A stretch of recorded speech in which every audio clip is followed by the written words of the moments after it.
Because you're not going to surrender. God's saying, make me the boss, give this to me, yield to me. I'm like, why do I want to give this up? God gave His life for you. And He's trying to get you to put Him in charge of something that is going to ruin your life if He's not in charge of. And you're fussing and you're fighting. You're not at the feet of Jesus. You're over there in the corner getting ready for another service, going to fight over the same issue, over the same thing. And you've been unsurrendered in your life over the same thing again and again and again. You're not at the feet of Jesus when you get thankful. You're not mad at preaching that brings you to the feet of Jesus and surrender. You're like glad for it. This is the last part of being at the feet of Jesus, is when you're at the feet of Jesus, you're committed. How many know once he's at the feet of Jesus, there's a commitment about who Jesus is and who He is and about what His relationship is. You know, it's hard. You know,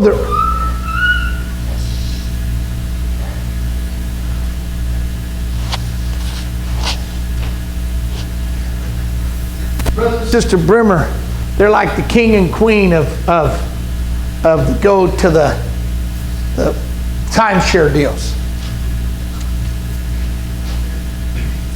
And Brother Brimmer, he's like the king sometimes of acting like he's going to buy it. Yeah, that's great. Ask questions and all kinds of stuff. Only to come to the time when they want him to sign his name. Nah. Some of you come to church in the time of commitment, you're all like this until it comes time to come down to the altar of the feet of Jesus and make that commitment to sign your name on the dotted line between you and God. And you're like, You don't mind singing with us and shouting with us. You don't mind being happy about the good things of God, but you want to be thankful, because thankful people are committed. You know how to tell somebody's really thankful? They don't forget who treated them good. Huh? They don't forget. I'll tell you this in closing.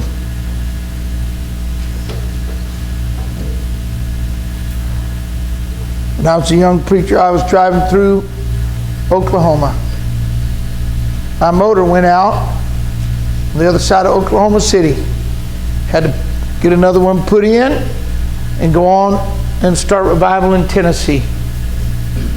I called up a preacher. It was about 75 miles away, because I knew he knew the churches in the area. And I called up Brother Cramp and I said, Brother Cramp, is there like a Pentecostal church of God right in this town that they won't mind if I just throw my sleeping bag in a Sunday school room for a couple days? And I said, I'll help out and do whatever around the church. I just don't think I got the money to get a hotel for 2 or 3 days, but I'll just stay. If they don't care, I'll sleep in a Sunday school room and help out. And he said, what freeway and what exit? I told him. He said, I'll be there in an hour.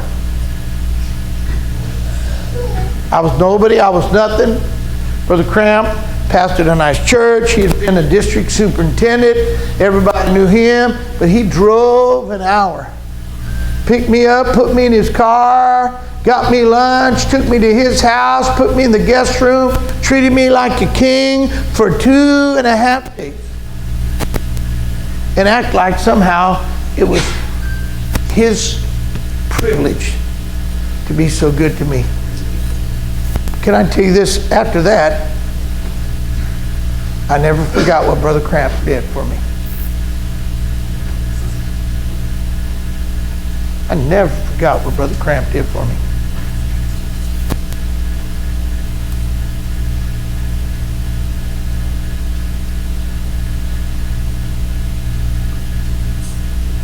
When a bunch of other places didn't think Brother Cramp could preach good enough to have him preach anymore.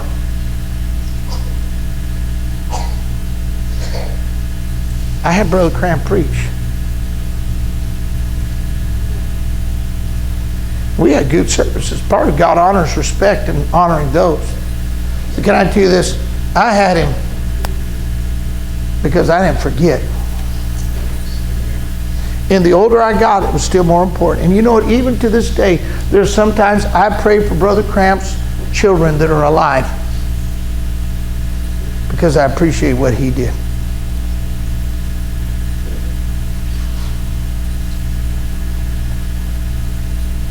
rock in jail. Oh, Jesus, get me out. You think we're going to die of an overdose? Oh, God, save me. And He does, but we don't make any kind of commitment. And we forget the pit He brought us out of. We forget what He's done. We're not at the feet of Jesus. Somebody said, well, how can I be at the feet of Jesus? You need to commit yourself and say, God, no matter how rich I get, I'm still going to serve you. God, no matter how good my life gets, no matter how good of a car I get, it's always going to your house. God, no matter, and it'll always pick up people. God, no matter what happens in my life, I'm going to serve you, like I always did or better. You know, some people, they start getting money, stuff starts doing good, and then they think they're doing God a favor by parking their nice car in His parking lot. I'm going to open these altars. You know what Jesus said? He said, this man's come to glorify God. And He said, your faith has made you whole. You know what happened? Jesus healed him of the scars of leprosy. I've noticed this. There's some people that have got saved, but they still bear all the scars from sin. On their soul, on their mind, in their life. You're not thankful. How many don't want to keep the scars of sin? How do you want to keep its depression, its misery, its sorrow, its problem? Turn back. And be thankful. You raise your hand anywhere in this building as we open these altars. Sister Deathridge, would you come? You're here, you're not saved, or you're a backslider. Can I tell you this? You don't do God a favor by getting saved. Can I tell you this? I'm not throwing rocks, but no matter who you are, you and I need to be thankful that Jesus loved us. We need to be thankful that Jesus calls us. And if you're here tonight, you're a backslider, you need to be thankful that He wants you back.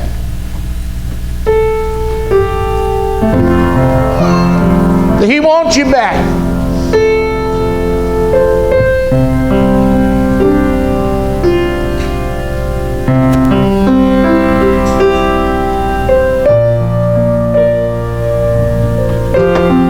The knowing that the devil thinks God's foolish for wanting you back, but He still wants you back. That if the world knew everything about you and how you turned your back on God, they may think God would be stupid to want you back and take you back. But God don't care what they think. He loves you and He wants you back. If you're here and you raise your hand and say, Pastor, I want to get saved. I really want to serve God.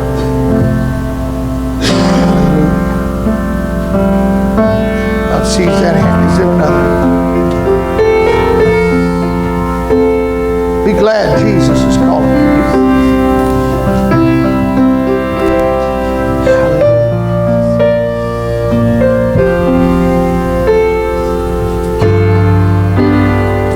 How many here, and you'd be honest between you and God? You can do whatever you want, but if you start getting honest, things will change as long as you,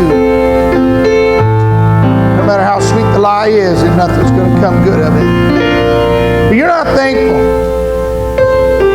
You don't come back to Jesus. You go through some of the motions, but you're really not coming back to Jesus. You'd raise your hand and say, that's me. I'm like the other nine. I'm walking on religion.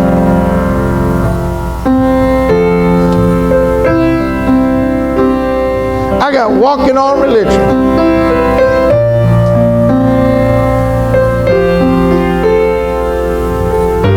I'm going to raise your hand and say, Lord, I want to come back. I'm going to raise your hand and say, I'm going to be in your house, Lord, because I'm coming back to be with you. I'm going to raise your hand and say, I worship you because I'm coming back to be with you. I'm going to raise your hand and say, I'm coming to hear preaching because I'm coming back to be with you. I'm going to raise your hand and say, I'm going to get in these altars, Pastor, and I'm going to touch God. I'm going to let God touch me because I'm coming back to Jesus. Other folks can walk on, but not me. I'm coming back for God to do more. For God to do more. For Him to finish the work. I'm going to raise your hand and say, I need to repent of my passionless life when it comes to God. Can I tell you this? I'm not against you acting crazy. You just need to do that when you're serving God. Hallelujah. Have them raise your hand and say, I'm done making an excuse for boring in my life. Somebody says, yeah, what about it? It don't matter about anybody else. How many wants heaven to hear you passionate about serving God? And with a loud voice.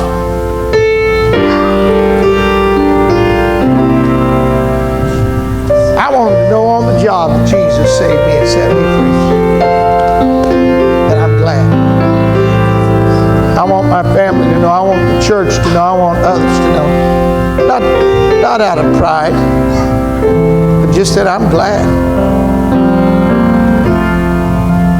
How many raise your hand and say, God, I want to have a passion that draws other people to you. You're not going to win them with your brain.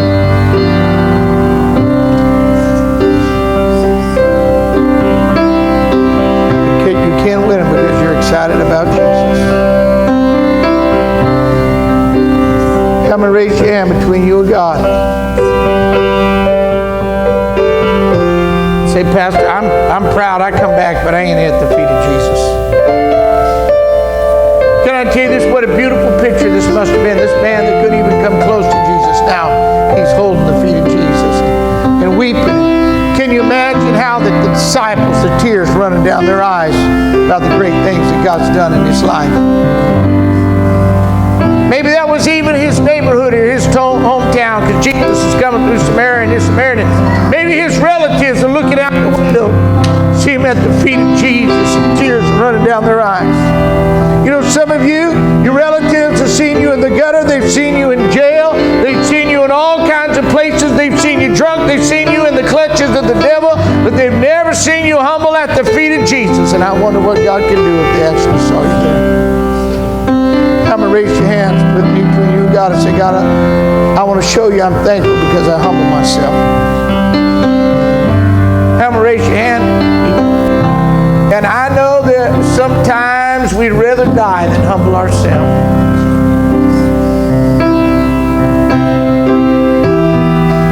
I'm going to raise your hand and say, God, I want to bless my marriage. I want to bless my children. I want to bless my church. I want to bless the world because I humble myself.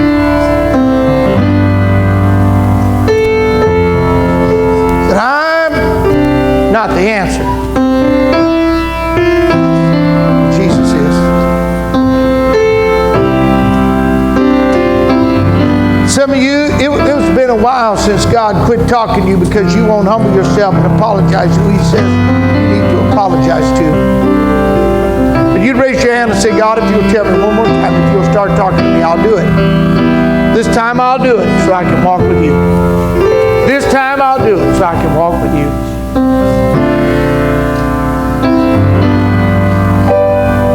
I'm going to raise your hand and say, I want to be at the feet of Jesus. I want to just surrender my life. Make it the Father. Nobody wonders about who's in charge in this man's life now.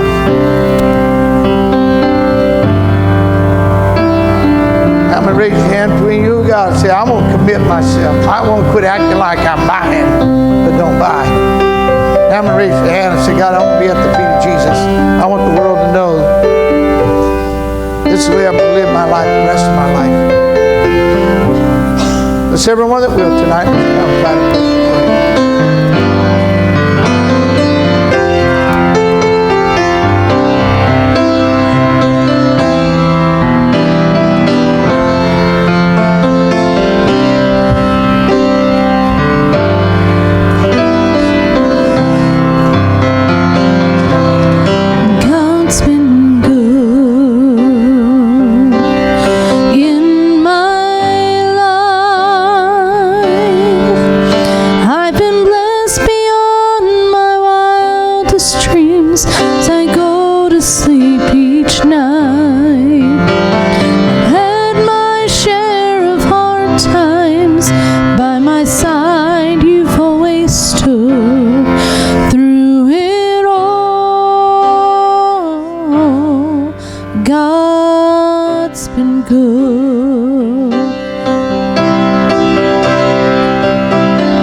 God's been good.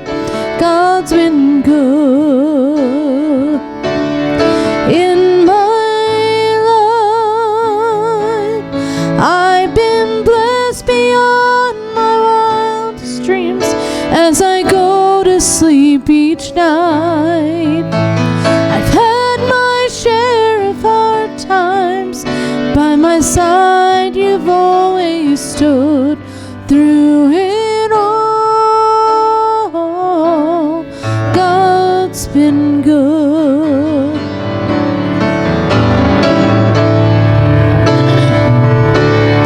God's been good in my life. I've been blessed beyond my wildest dreams as I go to sleep each night. Though I've had my share of hard times, by my side you've always stood through it all. God's been good. God's been good in my life. I've been blessed beyond my wildest dreams as I go to sleep each night. I've had my share of hard times. By my side you've always stood through it all. God's been good.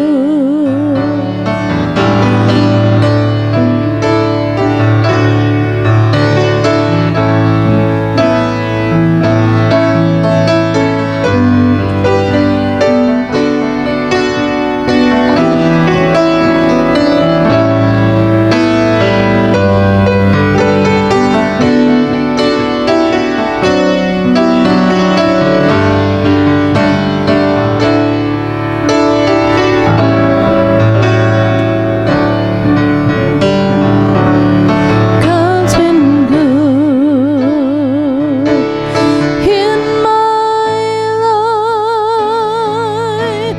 I've been blessed beyond my wildest dreams as I go to sleep each night.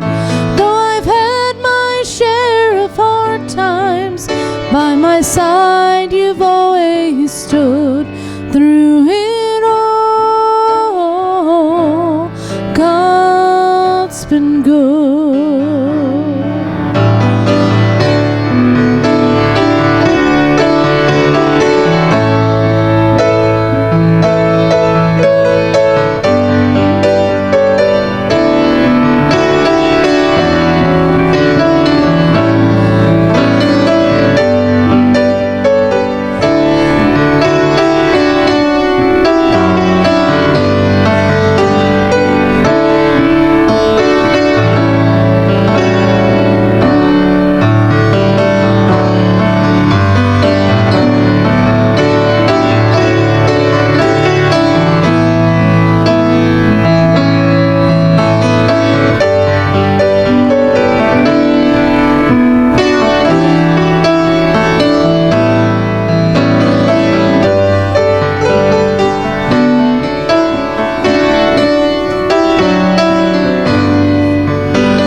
you for anything.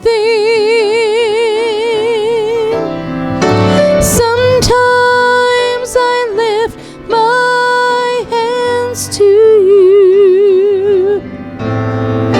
Sometimes all I do is cry. Everything that I have, I owe to you, Lord, and Calvary's